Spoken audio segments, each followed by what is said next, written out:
गुलाबी बस आणि गुलाबी जॅकेट अजित पवारांच्या जनसन्मान यात्रेमधून विधानसभेच्या प्रचाराची अशी गुलाबी सुरुवात झाली आहे। नाशिकच्या दिंडोरीमधून अजित पवार यांची जनसन्मान यात्रा सुरू आहे आणि या यात्रेची थीम सुद्धा गुलाबी आहे। मोर्चामध्ये सहभागी झालेल्या वाहनांवरती देखील गुलाबी रंग दिसून येतोय। या यात्रेमधून लाडकी बहीण योजनेची देखील जोरदार जाहिरातबाजी केली जाते आहे। यात्रेच्या दरम्यान नाशिकमध्ये द्राक्ष उत्पादक शेतकऱ्यांशी अजितदादांनी संवाद साधलाय। त्यानंतर काळाराम मंदिरामध्ये जाऊन त्यांनी दर्शनही घेतलंय। यात्रेच्या निमित्तानं राज्यातील प्रत्येक विधानसभा मतदारसंघामध्ये पोहोचण्याचा त्यांचा प्रयत्न आहे।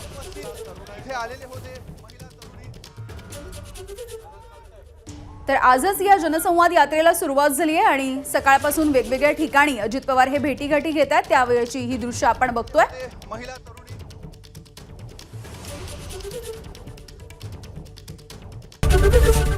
एबीपी माझा, उघडा डोळे बघा नीट।